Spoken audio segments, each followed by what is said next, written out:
America is home to 33 million small businesses, the beating heart of communities across the country. And proof that the American dream is still alive. This is a show about those dreamers and doers and the communities they serve. Their real life stories. Their struggles and successes. Their grit, determination, and passion. And the people who fight to keep their American dream alive.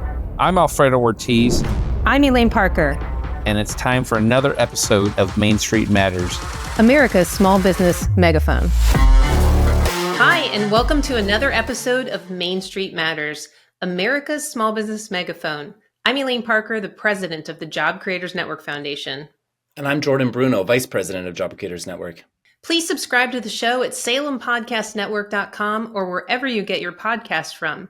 Wanted to give you a quick note also, listeners. We are excited to announce our 100th episode, which will be airing on June 12th. And that will be with the Home Depot co-founder and Job Creators Network founder, Bernie Marcus. We'll be talking to him about his insights about the country, the future, his legacy, his founding of Job Creators Network, and his hopes for the future. So tune in. That'll be June 12th. Today, we are joined by Jeffrey Sikkenga.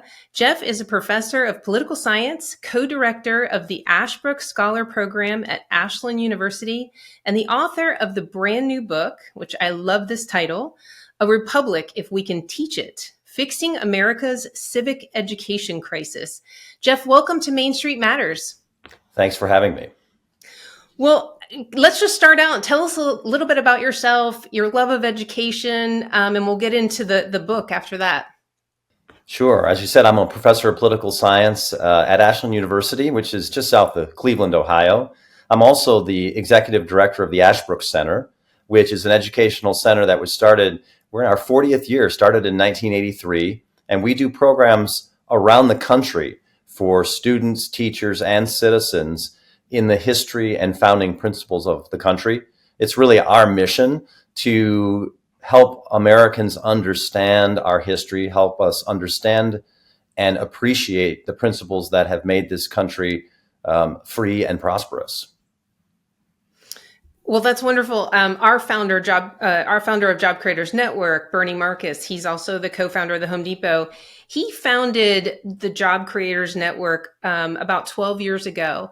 And the idea behind it was about education. It was about educating America's workers through small business owners because they are the most trusted source, but educating them about government policy and how government policy impacts jobs and families and overall prosperity, because so often people vote against their own interests and they don't understand it. And so we created video series, and they were animated to share with small business owners as well as on social media, different things. And what we found was there was a gaping hole of civics knowledge. It wasn't just about the policies and the tax increases or, things that were happening there, but it was a gaping hole of civics. And since I grew up on Schoolhouse Rock, we started to move towards a civics side. I also saw a huge attack on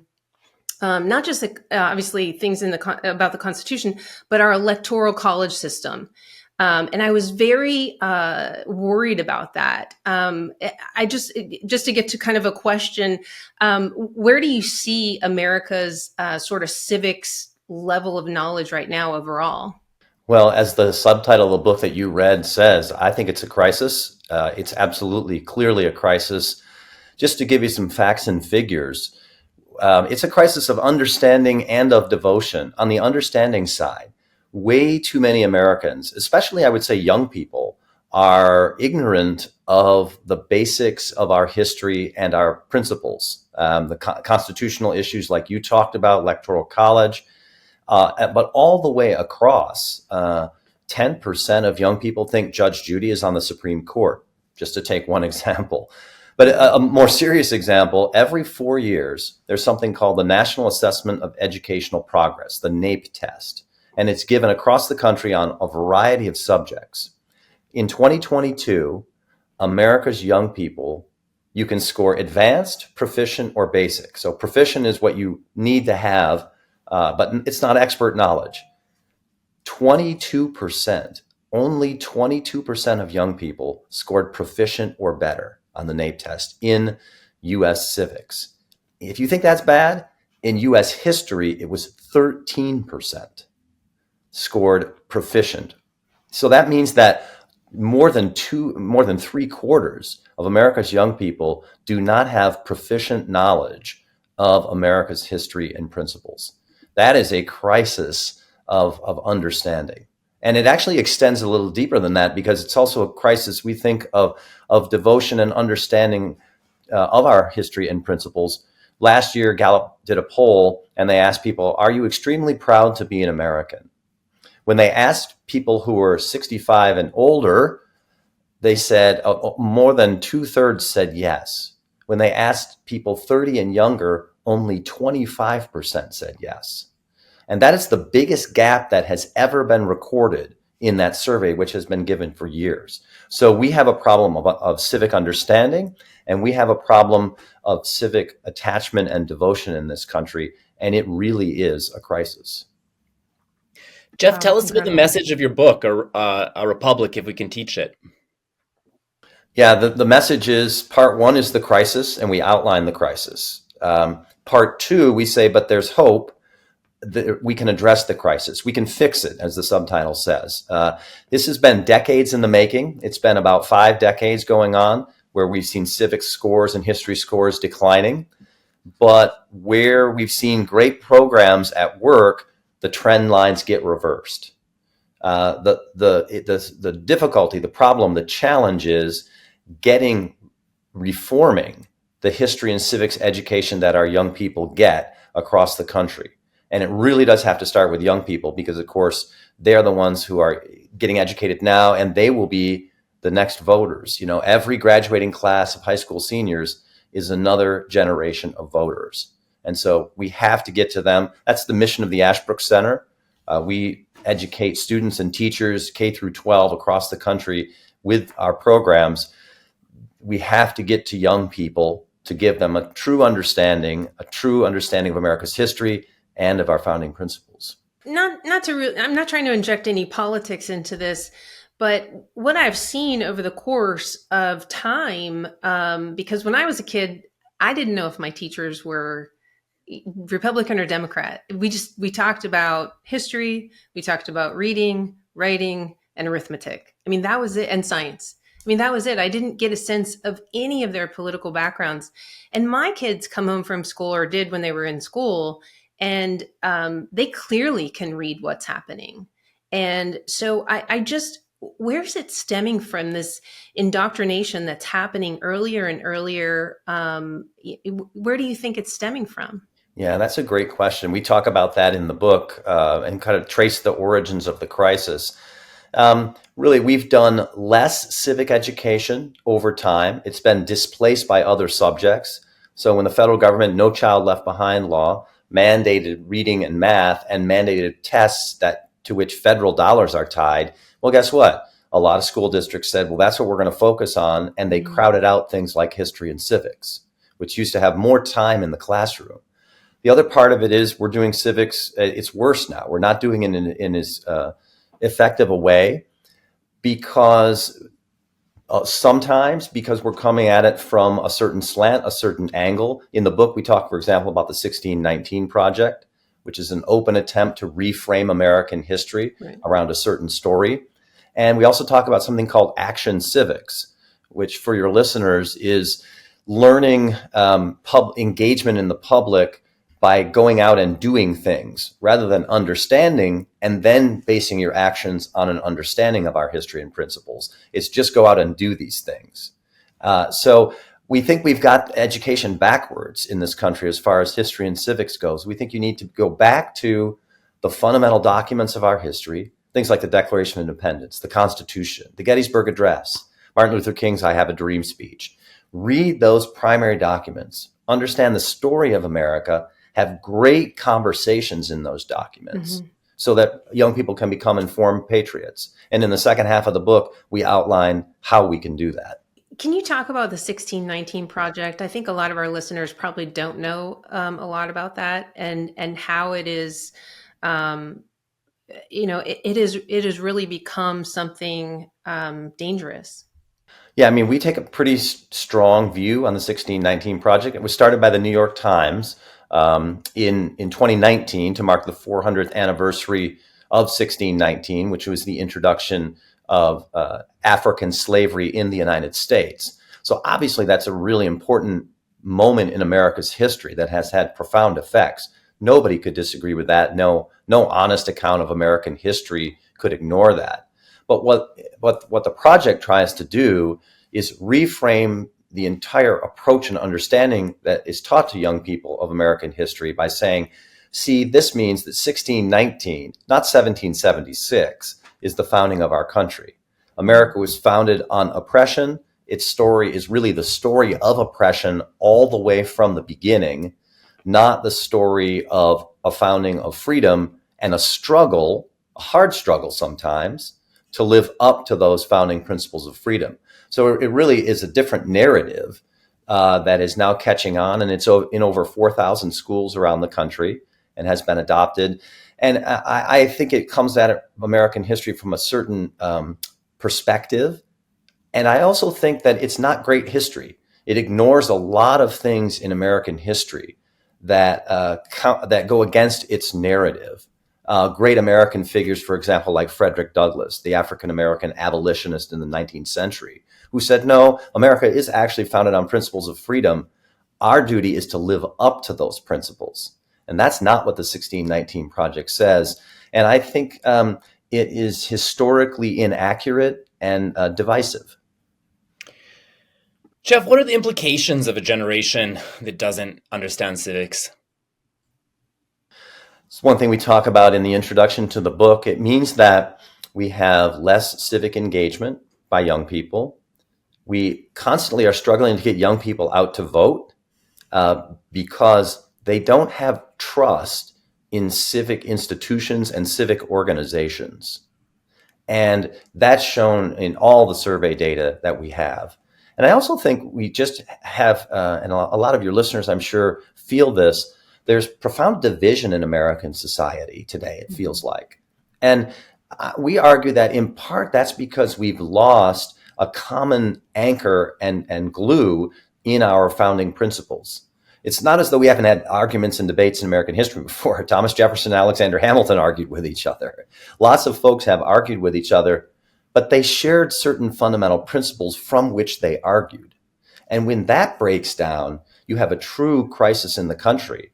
The worst example of that in our history is the Civil War back in 1860, where you had two different views of what America's fundamental principles are. And I'm not suggesting that we're at that point yet, obviously, but the danger is that we lose the ties that bind us as one people, which is what the Declaration of Independence calls us. We were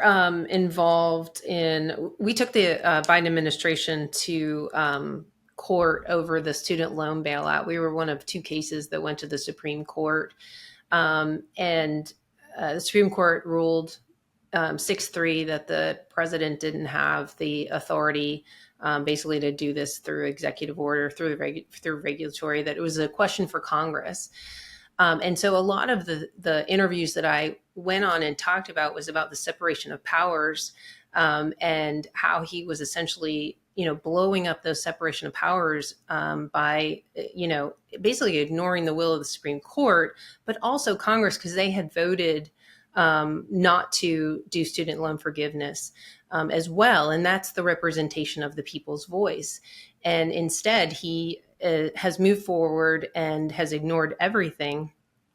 What kind of precedent does something like that set going forward when an administration is acting like the Lone Ranger, essentially, and ignoring the judicial branch? There's no, the reporters always ask Elaine, me. can I just say that's a great question. And it actually goes to Jordan's question about the impact of this. So if we don't have people who understand our principles, our founding principles, what does it matter for society, for economics, for job creators, for politics? it means that we don't have a civically informed electorate that will hold public officials accountable when they violate those core principles, like separation of powers. American citizens should say, wait a minute. Regardless of your political party, they should say, wait a minute, presidents don't have the authority to do that under our Constitution. That's a serious problem. And it doesn't matter which president it is or which party you're in, we should all share that understanding of separation of powers and the importance of it and say, wait a minute, Congress is the one who's supposed to make the laws for me because that's my representative. We don't have a republic if Congress isn't making the laws. And if we're violating separation of powers, courts can try to hold public officials accountable, but in the end, only public opinion actually works in this country. That's something Abraham Lincoln said many, many, many years ago. If public opinion is not informed about these issues, public officials won't be held accountable. And Jordan, I think that, to go to your question again, I think that's a really, really significant consequence. If public officials knew they couldn't get away with it, they wouldn't try it. I just feel like we've moved into the realm of the means justifies the ends with issues like that. And so my response to that was always, it's great if it's an issue that you love and that you agree with. If your party or your person in the White House is doing this, but how are you going to feel when the next president you don't agree with is doing something and ignoring the will of the people in the legislative branch and ignoring the will of the Supreme Court? And I just see it in it because it's the young people in college who are demanding the student loan relief. It's the means to an end that they seem to not care about the three separate branches of government. And if anybody read Federalist number 51, where James Madison talks about separation of powers and checks and balances, and in Federalist 47, he actually says the accumulation of all this power in one branch's hand is the very definition of tyranny. That's James Madison's words, right? And you're right. If it seems like they're advancing your policy interest, then you're fine with it. But the very same power that can advance your policy interest can be used against your policy interest. We have to have citizens who are principled, and public officials who are principled proponents of our fundamental principles, whether or not it's in their own personal or party interest. And if we don't have civically informed public officials and civically informed citizens, we won't have that. And I think that's a very serious consequence that we see the crisis around us right now. The judge in our case actually ruled and quoted that and said that it was a Texas judge who struck down the entire program and ruled in our favor, vacated the entire case, and ultimately ended up in the Supreme Court. But he quoted that and said that this is the very definition of tyranny. Yeah. And well, that's good news, right? There's a civically informed, constitutionally informed judge. We need that same kind of constitutional understanding, not just of the text of the Constitution, but of the underlying animating principles across the country in citizens. What do you think are some of the solutions to fix the problem? Yeah, as I said, it's not hopeless by any means. The situation is not good, but we're not past the point of no return. First of all, what we argue in the book is we first of all have to get a correct understanding of education itself. Civic education, education of citizens, is a form of education. We have to have the correct understanding. And we talk about that. We say one thing that you find if you talk to children and grandchildren who are in history classes, they'll often say they're boring. They might have textbooks that are boring or very biased. And what we argue is, let's understand education, especially the education of young people as citizens, as cultivating their understanding and getting them to think deeply about things. So we say, don't rush through a bunch of stuff in social studies class. Focus on the story of America. Focus on the important moments and documents that really define who we are as a country. That's the stuff that will stick with kids.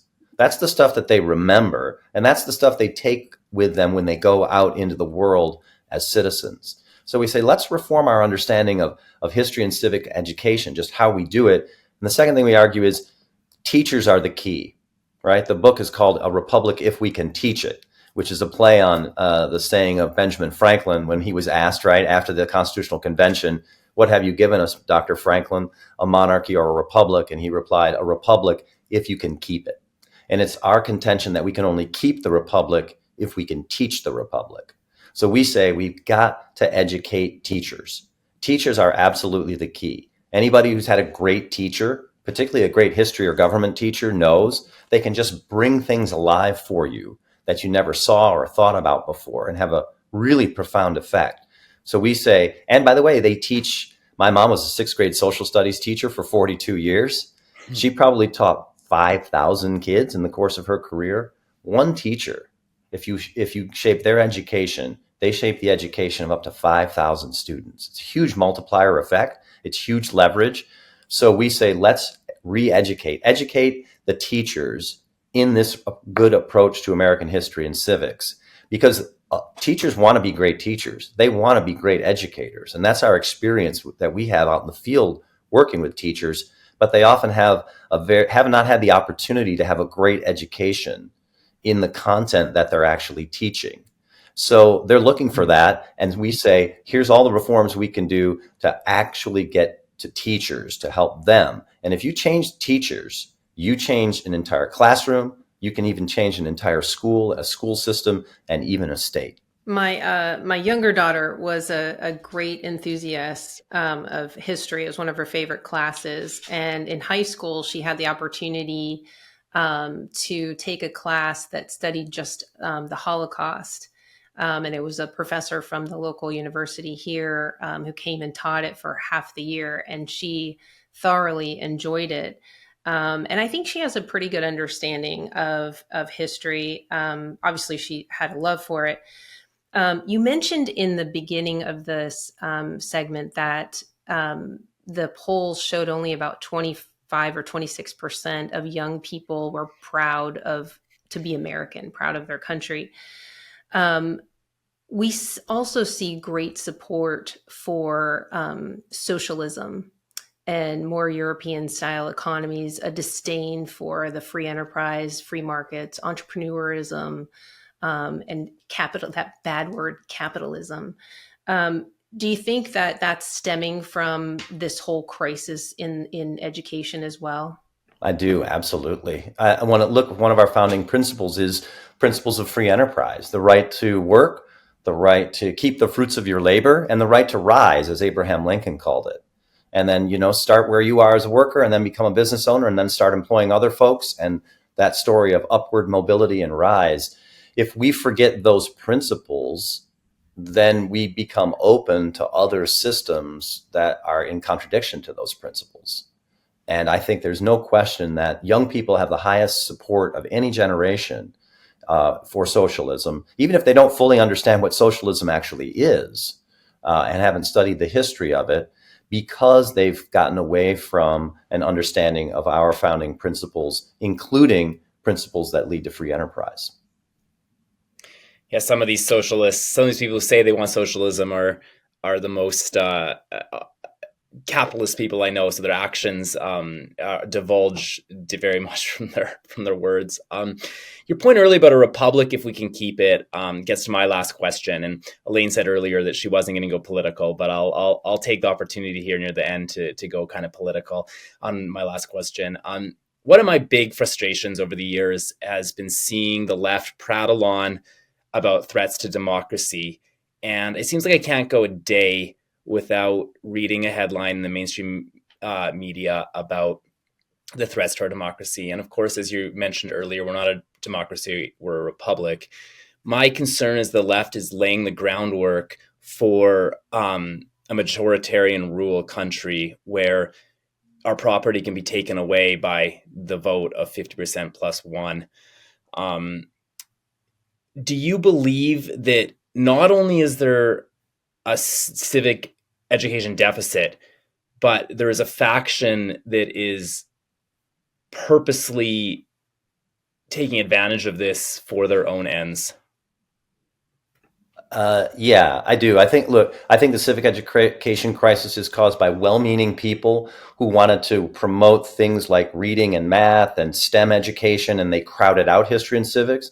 But I do think you're right, Jordan. It is absolutely true that there are people out there who say we can change public policy if we change people's understanding of the principles that should guide public policy.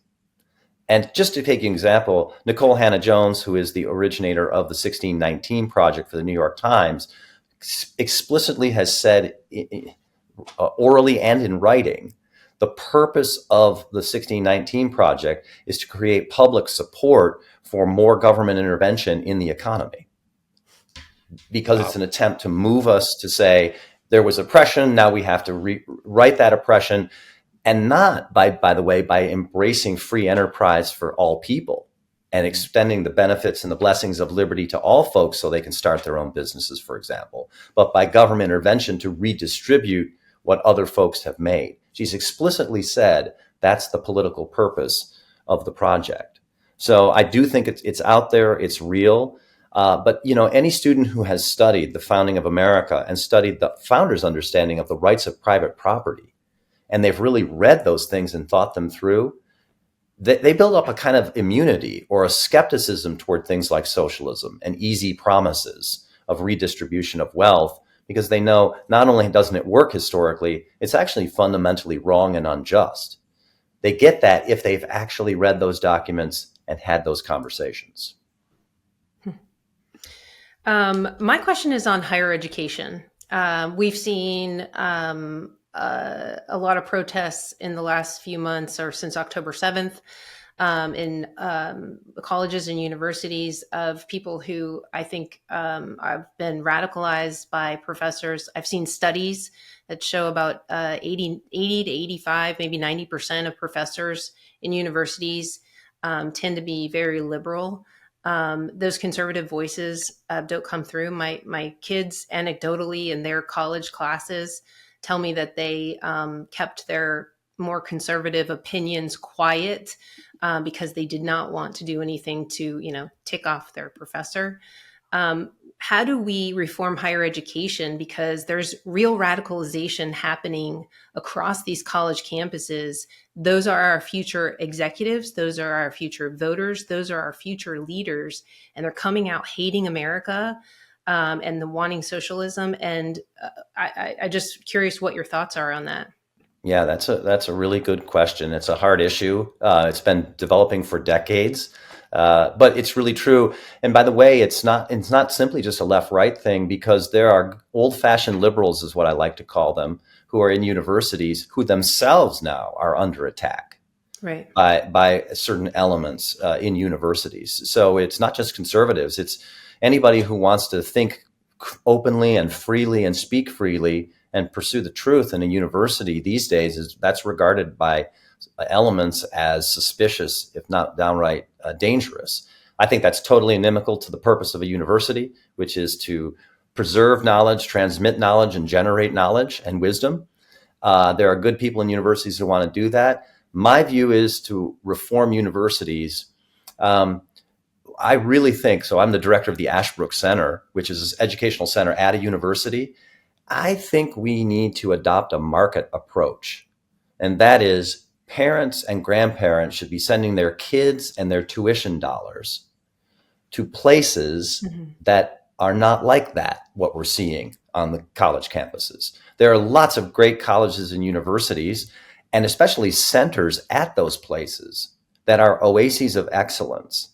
And you just need to do some research to find them. And when you find them, your children should go there, your grandchildren should go there, your philanthropic support should go to those places. And we can build up competition to the universities that you're seeing. And if that happens over time, the market will work itself out. Students and money and reputation will flow to those places so that they can be direct competitors with that.